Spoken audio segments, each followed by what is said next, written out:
우리 오늘 본문 에스겔서 14장 22절에서 23절 화면 보시고 저와 함께 한 목소리로 합독하시겠습니다. 시작. 그러나 그 가운데에 피하는 자가 남아있어 끌려 나오리니 곧 자녀들이라. 그들이 너희에게로 나아오리니 너희가 그 행동과 소행을 보면 내가 예루살렘에 내린 재앙 곧 그 내린 모든 일에 대하여 너희가 위로를 받을 것이라. 너희가 그 행동과 소행을 볼 때에 그들에 의해 위로를 받고 내가 예루살렘에서 행한 모든 일이 이유 없이 한 것이 아닌 줄을 알리라. 주 여호와의 말씀이니라. 아멘. 오늘 이 에스겔서 본문을 통해 여러분들과 나눌 설교의 제목은 우리의 자녀들을 통해 어떤 위로를 얻을 것인가. 우리의 자녀들을 통해 어떤 위로를 얻을 것인가 라는 말씀 여러분들과 잠시 나누기 원합니다.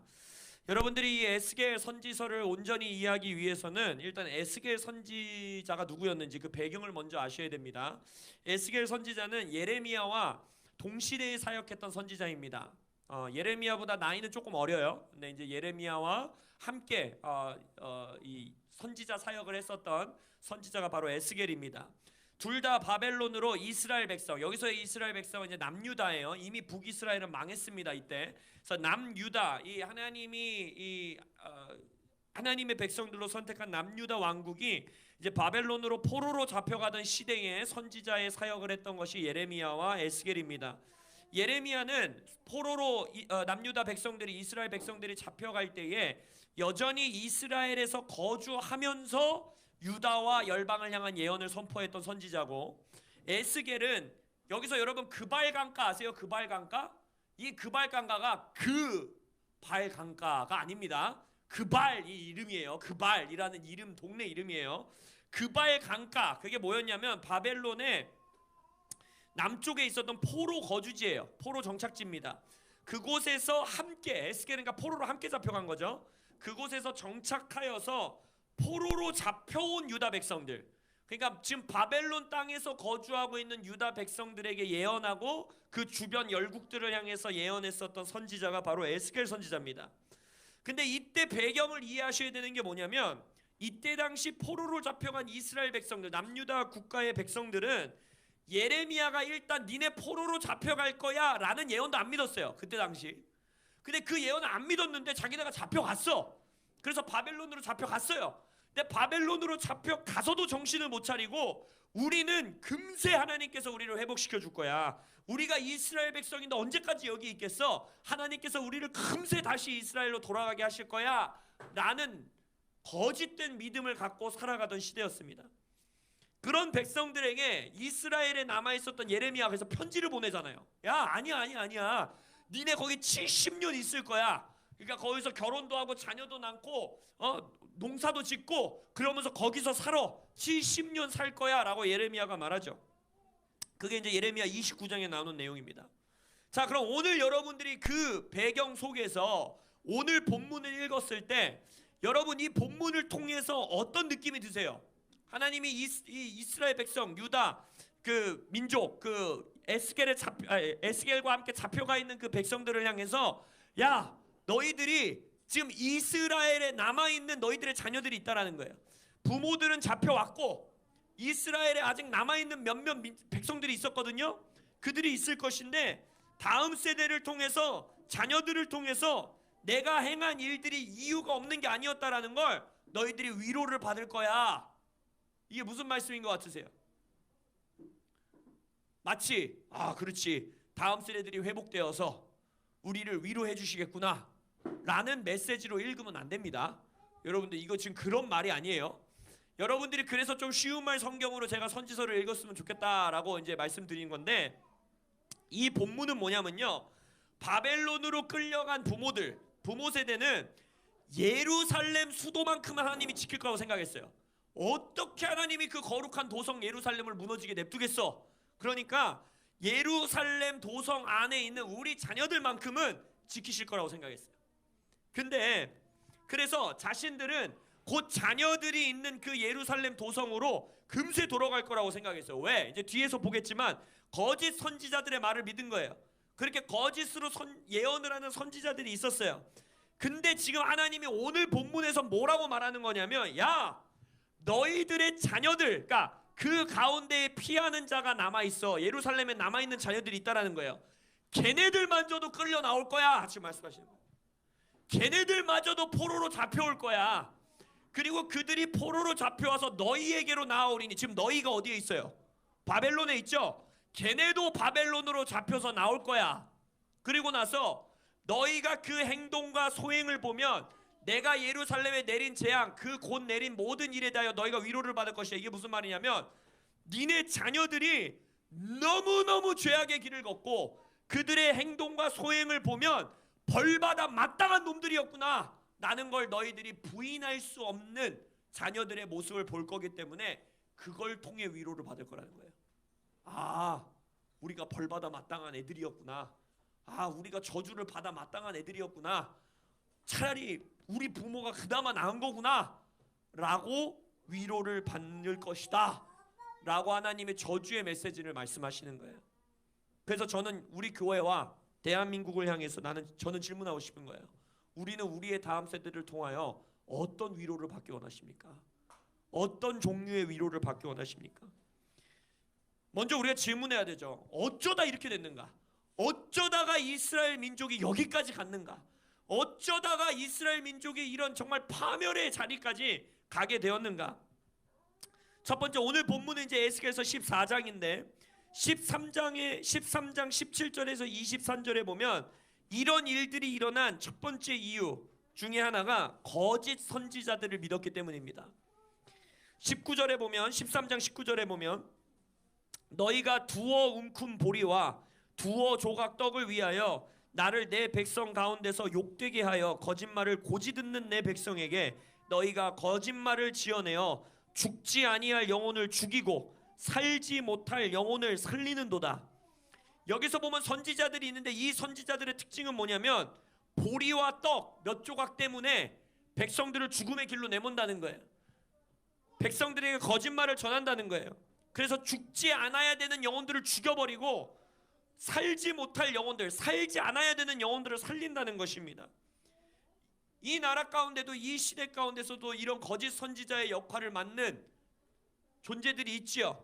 이 시대의 미디어, 문화, 언론, 법 제정자, 이 시대의 거짓 선동, 이 거짓 선지자들의 말, 죽음의 길을 말하면서 이게 생명의 길이야, 파멸의 길을 말하면서 이게 평안의 길이야 라고 우리를 내모는 그 선지자의 말에 백성들이 귀를 기울였다라는 거예요.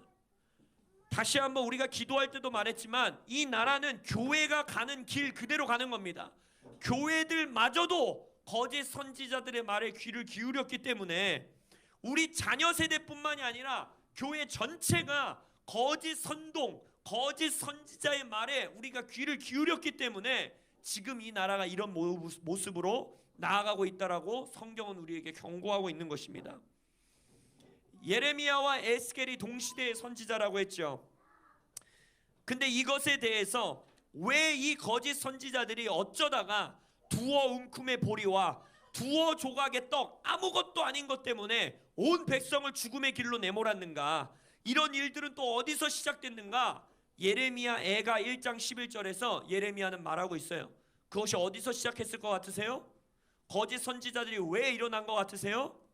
바로 하나님의 백성들이 그 삶을 먼저 살았기 때문입니다.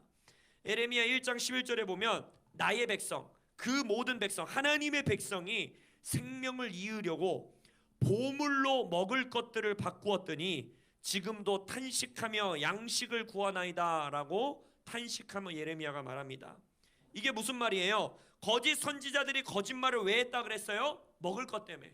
보리 조금, 떡 몇 조각 때문에 거짓 예언을 하며 백성들을 거짓 죽음의 길로 내몰았는데 그것이 어디서 시작했느냐? 하나님의 백성이 먼저 양식을 위해서, 쉬운 말 성경에서는 약간의 먹을거리를 위해서 보물을 내어줬다라는 거예요. 쉬운 말 성경에서는 소중한 폐물을 내어줬다라고 말하고 있어요. 우리의 인생, 우리의 국가, 우리의 다음 세대 안에서 영원한 가치인 보물을 주고 약간의 먹을거리를 우리는 얻었다는 것입니다. 교회에서 그 일이 먼저 있었다는 거예요. 영원한 가치인 보물, 소중한 폐물은 뭐겠습니까? 하나님의 임재, 예배, 금식, 말씀, 복음 이것을 내어주고, 진리의 기준 이것을 내어주고, 거룩 이것을 내어주고, 우리는 뭘 얻었습니까? 이 땅에서의 일시적인 필요, 기쁨, 쾌락, 이 일이 교회 안에서 먼저 있었기 때문에 세상 안에 그대로 이루어졌다라는 거예요. 지금 우리가 말하고 있는 것은 그냥 단순히 내 자녀 고등학교 됐고 고2 됐고 고3 됐으니까 야 교회 이 1년만 다니지 말고 공부해라, 이 정도 수준의 것을 저는 지금 말하고 있는 것이 아닙니다. 아이들에게 우리는 보물의 가치를 전수해 주지 않은 거예요. 이 보물이 얼마나 소중한 것인지 우리의 자녀 세대에게 가르치지 않은 것입니다. 교회가 아이들에게 야 너희들 눈앞에 있는 양식 때문에, 약간의 먹을거리 때문에 절대 이걸 내어주면 안 돼 라고 자녀 세대에게 우리는 훈련시키고 가르치지 않은 것이에요. 우리의 자녀 세대에게 복음이 생명이고 기도와 예배를 소홀히 하는 순간 너희는 망한다라는 진리, 하나님은 은혜의 하나님일 뿐만 아니라 공의와 정의에 따라서 너희의 삶의 태도로 인해서 심판이 있고 나라의 운명이 좌지우지 된다라는 가르침을 전수하지 않은 겁니다. 하나님의 나라의 부르심을 위해서 시간을 아껴가면서 기도하고 공부하고 나의 모든 삶을 내어드리는 그 삶의 태도를 자녀들에게 전수하지 않은 거예요. 하나님의 말씀이 정말 생명이라는 게 그냥 교회에서 주일학교 선생님이 말하는 게 아니라 나의 부모의 삶을 보면서 아 정말 내 부모가 말씀에 목숨을 거는구나, 아 진짜 내 부모는 말씀으로 사는구나, 이것을 보여주지 못한 겁니다. 소중한 패물인 걸 못 보여준 거예요. 부모들이 나라가 가는 방향을 보고 나라가 죽음의 길로 나가는 걸 보고 먼저 무릎 꿇고 기도하는 삶, 소중한 것을 소중하게 여기는 삶을 살아내지 못한 것. 우리는 지금 나는 거짓 선지자에게 선동되지 않았어 라고 말하고 있지만 바로 이러한 삶의 태도, 소중한 보물을 소중한 보물로 전수해주지 못하는 삶, 이것이 바로 거짓 선지자를 듣는, 거짓 선지자의 말에 귀 기울이는 삶이다 라고 에레미야는 애가를 지어가며 슬픔의 눈물을 흘리며 백성들을 향해 노래하고 있다는 것입니다. 그래서 오늘 우리가 기도했던 것처럼 우리가 먼저 회개해야 돼요. 할렐루야. 이 나라가 사는 것은 내 가정이 회개하는 겁니다. 이 나라가 사는 것은 내가 나의 자녀들에게 이 보물이 얼마나 소중한 건지, 약간의 먹을거리를 위해서 절대 바꾸면 안 된다라는 것을 가르치고 그 아이들에게 훈련시키고 그것을 위해 희생할 줄 아는 자녀를 세우는 것, 이것이 가장 놀라운 애국, 나라 사랑하는 삶의 태도임을 믿습니다. 그럼 우리가 여기서 말씀을 맞추면은 얼마나 우울하겠어요? 그래 우리가 그렇게 살았자고 우울하게 끝내버리면 안 되잖아요. 그럼 우리는 뭐 질문해야 됩니까? 그럼 이제 어떻게 해야 되는가? 이걸 돌이키기 위해서 우리가 어떻게 해야 되는가? 이 질문을 해야 된다라는 겁니다.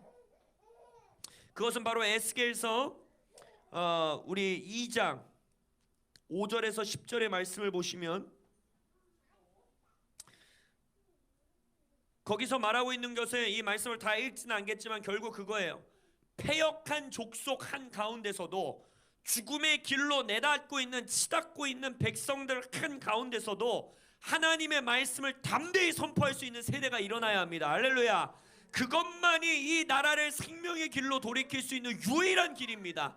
하나님께서는 사사시대를 끝내기 위해서 사무엘이라는 한 선지자를 일으키셨고, 하나님께서는 이 나라가 죽음의 길로 치달을 때에도 생명의 길을 선포할 수 있는 대언하는 세대, 선지자의 세대를 일으키심으로써 이 나라를 살리신다라는 거예요.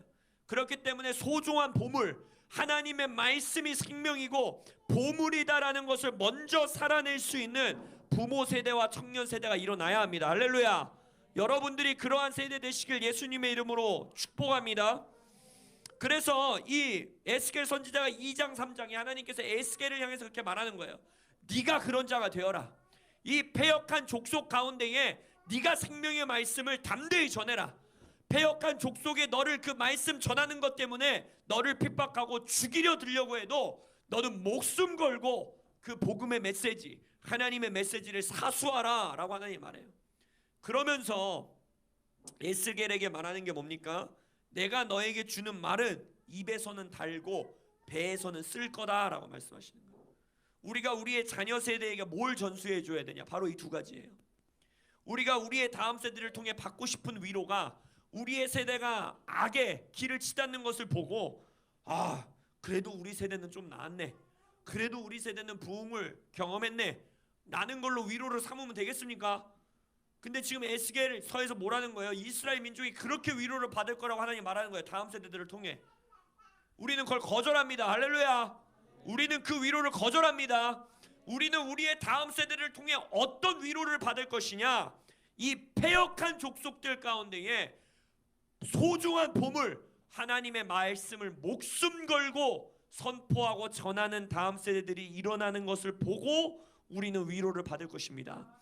근데 그러한 세대를 어떻게 일으켜야 되는가? 첫 번째, 아까 말씀에서 봤던 것처럼 소중한 보물이 얼마나 소중한지를 가르쳐야 돼요. 그리고 부모가 먼저 그거를 소중하게 다루는 삶을 보여야 됩니다. 그래서 제가 계속해서 여러분에게 말씀드리는 게 뭐예요?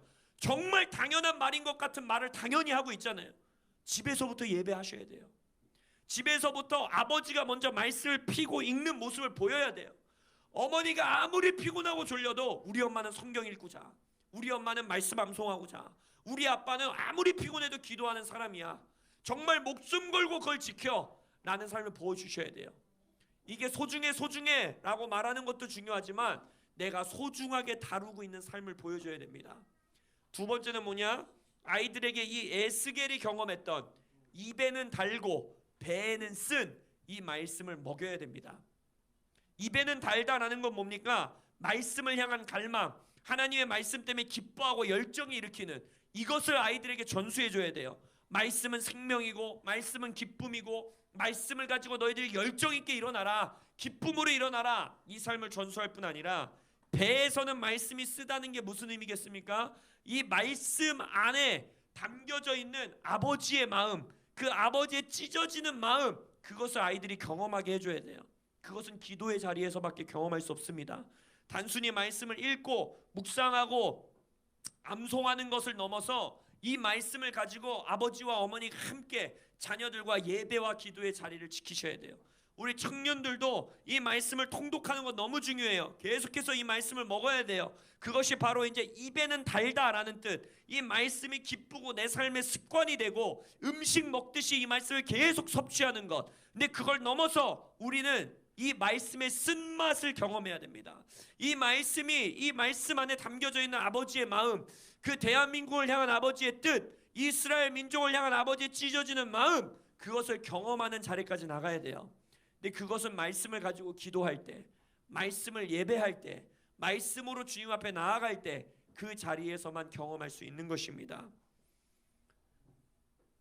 말씀을 결론 짓기 원합니다. 여러분, 우리는 우리의 자녀들을 통해, 다음 세대들을 통해 어떤 위로를 받기 원하십니까? 사사 시대를 종결했던 사무엘이 일어나고 나라가 위기 가운데 있을 때도 주님의 말씀을 담대히 선포했던 에스겔 선지자와 같은 자들이 일어나는 것을 보고 위로받는 부모님들 되시길 예수님의 이름으로 축복합니다. 우리의 다음 세대들이 패역한 족속 가운데에 입에는 달고 배에는 쓴 말씀을 경험하고 그것을 지키기 위해 목숨 거는 다음 세대들이 일어나는 걸 보고 하나님의 위로를 경험하는 우리들 되시길 예수님의 이름으로 축복합니다. 하나님의 진노 아래 있는 세대를 보면서 그래, 쟤네는 저래야 돼, 마땅해, 저들의 행실을 보니까 저주가 임할 수밖에 없어 라는 걸로 위로를 받았던, 바벨론에 잡혀갔던 이스라엘 민족이 아니라 사무엘과 같이 사사시대, 자기의 소견에 옳은 대로 일하던 사사시대를 종결지었던, 시대를 변화시켰던 사무엘과 같은 선지자로 일어나는 나의 자녀들, 우리 교회의 자녀들, 대한민국의 다음 세대들을 보면서 위로받는 여러분들 되시길 예수님의 이름으로 축복합니다. 아멘. 조금 더 기도하시겠습니다.